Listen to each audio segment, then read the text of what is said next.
like the speed of sound. We can keep on the ground.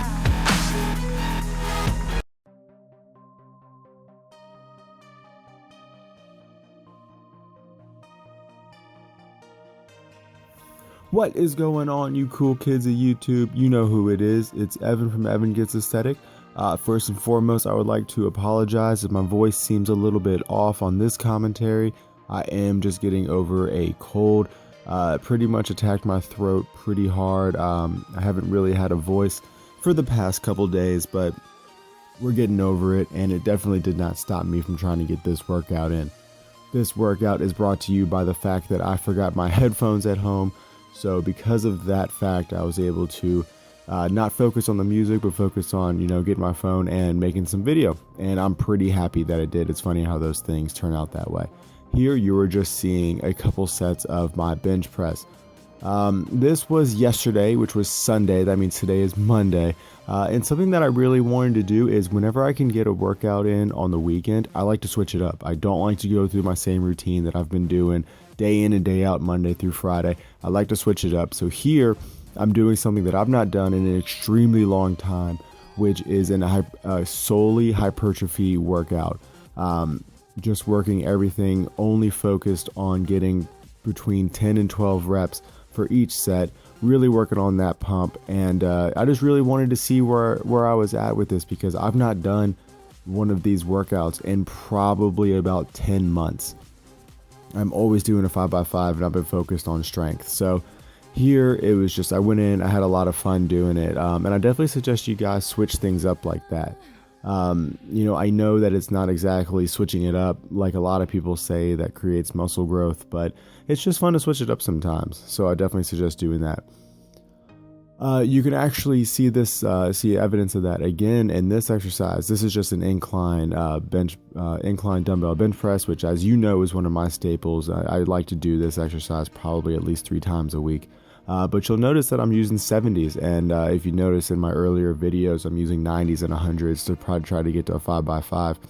But here I'm just trying to get about 10 reps for each set, just having fun with it, just focusing on my form. Just really focusing on getting that range of motion, because you can cheat yourself on this exercise. It is very easy to do that. You really want to get the most range of motion that you can.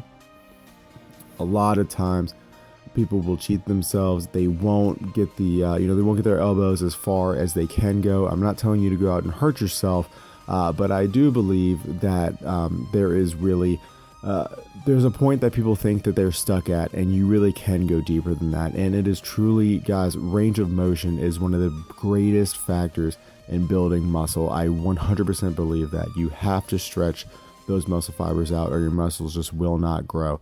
I know that kind of sounds like bro science, but I can only tell you the things that I've learned on my journey along the way. So I'm just trying to pass it along to you. That range of motion is one of the most key factors in muscle growth.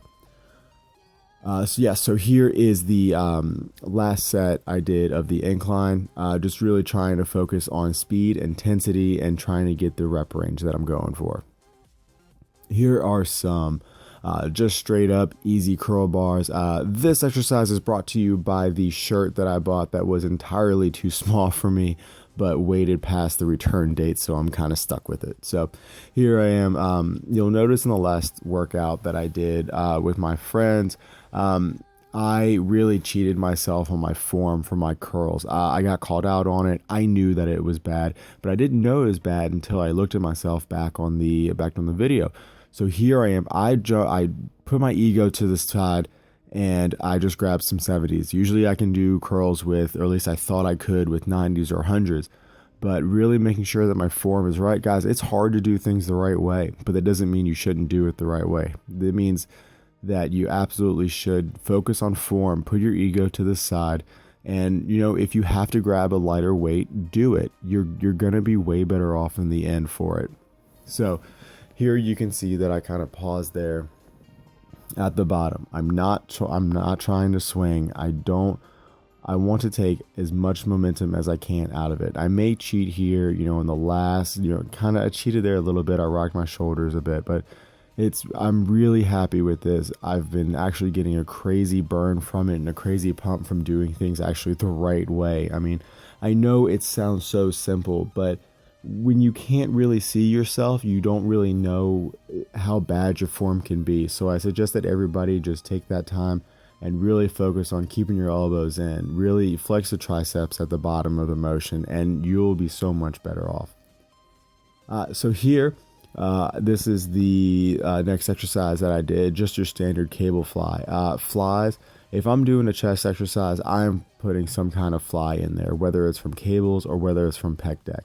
Again, this is just a great range of motion exercise. You really want to bring those elbows way back, and you also want to keep your arms straight. You're not working biceps in this, you are working your chest. And this also gave me the chance, because I wasn't really working on strength and I was only working for hypertrophy. Using the lighter weights, I was able to focus on the mind muscle connection. One thing here, I'll just show you that I did not, this is a superset. I went to AMRAP pull-ups here, as many reps as possible. Yep, so that was that. I'm actually, like I said in the videos before, I'm getting pretty happy with my pull-up numbers, and I think in the next 2 weeks or 2 to 3 weeks, I'm going to start adding weight to it. But like I was saying before, one thing that you can actually look at, or you can try to feel, is try to imagine squeezing a soda can in between your pecs when you're doing your pec flies. I promise that is something that has helped me so much, and my form is just so much better. Just remember, a soda can in between your pecs and crush it. God, look at the wide back there, guys. Look at that growth. I am so happy with that. And I honestly, the pull-ups that I've been doing so many pull-ups lately, it's ridiculous. But I really attribute that to it. So here I am, just my last set of pull-ups. I think I got about 6 or 7 with this. I don't know if I show you all of them. Here I got back after, I don't like to, when I do my chest and arm days, I don't like to, there's Mrs. Aesthetic, I was just chatting up with her. I don't like to just do all chest and then work my arms, because my chest does get tired, and I know that if I just did set after exercise after exercise after exercise of chest and then went to arms, I'm going to cheat myself. My chest is not going to be as strong as I want it to be. So I take the breaks and I do one muscle and then the other muscle. But here I'm just doing some hammer curls with 42.5, 42 and a half pounds. But I am really happy with the way that since I've stopped taking creatine, my vascularity is up 100%, and a lot of my gains are actually starting to show now that I'm off the creatine. That's something that I kind of anticipated. It's something that I hoped would happen, and I'm getting extremely, extremely happy with the results of getting off creatine. My strength has gone down a little bit. It's been marginal. It's not been anything to stress or worry about. And I do plan on getting it back up without the use of creatine. But it is something that I'm happy that I'm off of it for the time being, but I will be getting back on it probably in the next couple months, maybe August or something like that. Look at that tricep flex, guys. That's one thing that a lot of people will tell you that helps you out at the bottom of your curls. Flex your tricep, because that means you're getting the absolute most range of motion that you can get for the exercise. You can't push your arm down anymore, so that means that the range of motion is on point for it. There I am. I'm struggling a little bit. I'm just showing some tricep gains right there, guys. I'm so happy with it, and it's just time. My arm genetics, I'm not gonna lie, it's when I bulk and when I try to go for growth, it goes into my arms. I actually have considered stop working my arms for a while just to let the other body parts catch up, but for some reason I just always go back to it because I just love working arms. Here was the last exercise I did for the day. It was just a hammer incline bench press here. Again, if you've seen any of my other chest videos, you know this is an absolute staple. It is a way to really work the mind-muscle connection. As my man Lex Griffin would say, lift it, don't shift it. You don't want to have uncontrollable lifts. You want to make sure that you can really focus on the weight. And if it means having to drop down in weight, do it. It is worth it in the end. So here I just went to a drop set, as many reps as possible. I think I got 12 to 15 or something off of here, but that is going to conclude this commentary, guys. I truly hope that you enjoyed everything that you saw. If you know of anything I need to work on, please feel free to comment below. Make sure you like the vid if you happen to like the video. Please feel free to share this on your Facebook or any of your social medias. My channel is growing, guys, and it is all thanks to you. 100% thanks to you. So I'll go ahead and close the video right here. Again, thank you so much, and I will see you all, my aesthetic addicts, in my next video. Peace.